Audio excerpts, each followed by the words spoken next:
Bismillahirrahmanirrahim. Saya Yuliana dari kelas IP 6D NIM 10564111219. Pada kesempatan kali ini saya akan memaparkan materi terkait mekanisme penyusunan APBN dan APBD untuk memenuhi tugas mata kuliah tata kelola keuangan pemerintahan. Sebelum membahas lebih jauh terkait mekanisme penyusunan APBN dan APBD, perlu kita ketahui definisi dari APBN dan APBD itu sendiri. Jadi, APBN dapat didefinisikan sebagai suatu daftar yang sistematis tentang rencana keuangan tahunan pemerintahan negara yang memuat anggaran pendapatan belanja negara yang telah disetujui oleh DPR untuk masa waktu 1 tahun.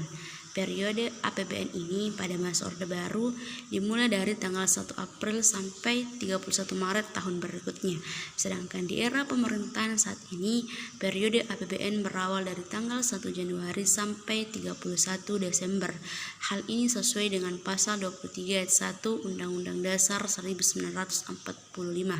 Jadi, apabila DPR RI menolak APBN yang diajukan pemerintah, maka untuk menjalankan fungsinya, pemerintah bisa melakukan pengeluaran setinggi-tingginya sebesar angka APBN tahun sebelumnya. Kemudian, merujuk dari Undang-Undang Nomor 17 Tahun 2003 tentang Keuangan Negara, Pasal 1 Ayat 8. Pengertian APBD adalah rencana keuangan tahunan pemerintahan daerah yang disetujui oleh Dewan Perwakilan Rakyat Daerah. APBD juga bisa didefinisikan sebagai suatu daftar sistematis tentang rencana keuangan tahunan pemerintahan daerah yang isinya memuat anggaran pendapatan dan pengeluaran daerah yang telah disetujui oleh DPRD untuk masa waktu 1 tahun. Adapun tujuan penyusunan APBD adalah menyediakan pedoman yang mengatur pendapatan dan pengeluaran dalam kegiatan pemerintah daerah supaya terjadi peningkatan produksi, kesempatan kerja, pertumbuhan ekonomi, dan kesejahteraan masyarakat. Selanjutnya masuk kepada mekanisme penyusunan APBN dan tahapan yang ada di dalamnya. Penyusunan rancangan APBN perlu memperhatikan banyak faktor yang setiap saat dapat berubah atau paling tidak perubahan yang terjadi masih dalam kurun waktu 1 tahun. Penyusunan APBN harus pula terkait dengan sasaran kebijakan keuangan pemerintah yang harus menunjang pertumbuhan dan pembangunan ekonomi, kestabilan moneter, perluasan kesempatan kerja, pelayanan umum, dan lain-lainnya yang menyangkut peningkatan kesejahteraan rakyat. Dengan demikian, kebijakan anggaran diartikan sebagai kebijakan pemerintah untuk mengatur APBN agar sesuai dengan arah dan laju pertumbuhan ekonomi yang diharapkan dalam program pembangunan nasional. Sejak tahun 2005, penyusunan APBN mengikuti format yang baru, yaitu format anggaran terpadu berdasarkan Undang-Undang Nomor 17 Tahun 2003 tentang Keuangan Negara. Format baru tersebut merupakan sistem penganggaran terpadu yang melebur anggaran rutin dan pembangunan dalam satu format anggaran dengan tujuan mengurangi tumpang tindih alokasi pengeluaran. Selain itu, penyusunan APBN juga harus merujuk kepada ketentuan pasal 23 ayat 1, 2, dan 3 Undang-Undang Dasar 1945. Penyusunan APBN harus atas persetujuan DPR karena penetapannya dengan undang-undang. Mekanisme penyusunan APBN pun mengikuti siklus dan tahapan yang sudah diatur perundang-undangan. Yang pertama yaitu tahap perencanaan dan penetapan rancangan APBN. Di tahap ini pemerintah mempersiapkan rancangan APBN meliputi perkiraan penerimaan dan pengeluaran, skala prioritas, dan penyusunan budget exercise. Perencanaan dan penyusunan rancangan APBN dilakukan pada setiap periode Januari sampai Juli di tahun sebelum pelaksanaan anggaran. Perencanaan dilakukan oleh kementerian atau lembaga yang menghasilkan rencana kerja pemerintah yang mengacu pada asumsi dasar ekonomi makro. Jika segala aspek telah ditentukan, maka proses berlanjut ke tahap finalisasi rancangan APBN. Pemerintah kemudian akan menyerahkan dokumen rancangan APBN dan nota keuangan kepada DPR. Yang kedua, tahap pengajuan, pembahasan, dan penetapan APBN. Rancangan APBN yang telah ditetapkan kemudian diajukan untuk melalui proses pembahasan oleh Menteri Keuangan.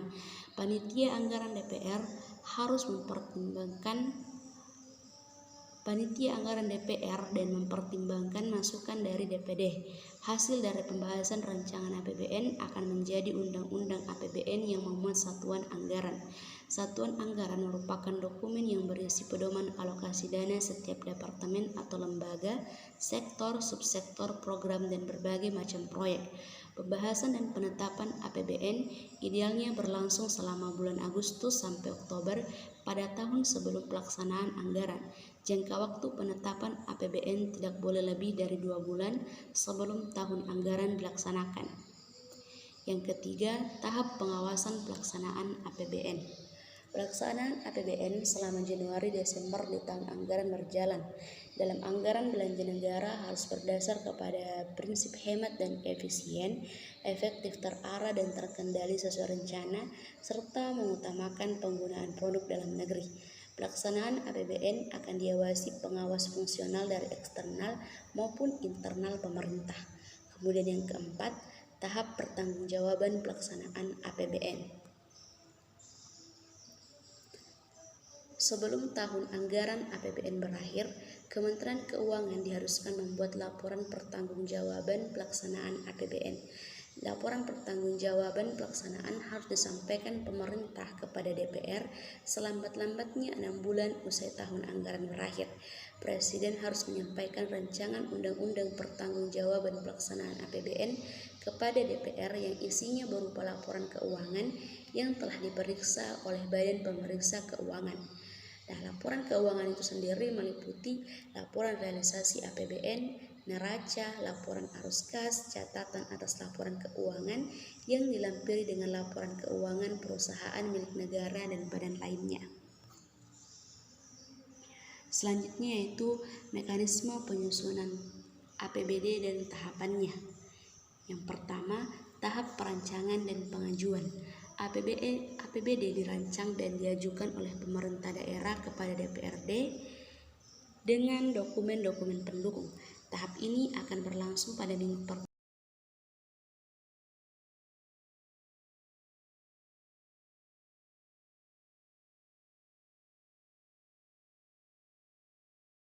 dengan usulan dari DPRD. Selain itu, DPRD juga akan memutuskan untuk setuju atau tidak mengenai rancangan APBD tersebut. Keputusan harus diambil selambat-lambatnya 1 bulan sebelum tahun anggaran yang dibahas dilaksanakan. Jika rancangan disetujui DPRD, maka rancangan APBD akan ditetapkan sebagai APBD melalui peraturan daerah. Namun, apabila rancangan APBD tidak disetujui, pemerintah dapat melaksanakan pengeluaran tidak lebih besar daripada anggaran APBD di tahun sebelumnya. Kemudian yang ketiga, tahap pelaksanaan. Yang keempat yaitu tahap pertanggungjawaban pelaksanaan APBD. Jadi laporan pertanggungjawaban pelaksanaan APBD harus disampaikan oleh kepala daerah kepada DPRD. Penyampaian laporan ini telah diatur oleh Undang-Undang Nomor 17 Tahun 2003 tentang Keuangan Negara dan Undang-Undang Nomor 9 Tahun 2015 tentang Pemerintah Daerah. Jadi dalam hal ini kepala daerah wajib menyampaikan rancangan peraturan daerah tentang pertanggungjawaban pelaksanaan APBD yang berupa laporan keuangan kepada DPRD paling lambat 6 bulan setelah tahun anggaran berakhir. Kemudian terkait fungsi APBN dan APBD disebutkan dalam pasal 3 ayat 4 Undang-Undang Nomor 17 Tahun 2003, yaitu ada fungsi otorisasi, perencanaan, pengawasan, alokasi, distribusi, dan stabilisasi. Ya, itulah tadi materi terkait mekanisme dari penyusunan APBN dan APBD yang bisa saya sampaikan. Mohon maaf atas segala kekurangan. Billahi fisabilil haq fastabiqul khairat. Wassalamualaikum warahmatullahi wabarakatuh. Salam kata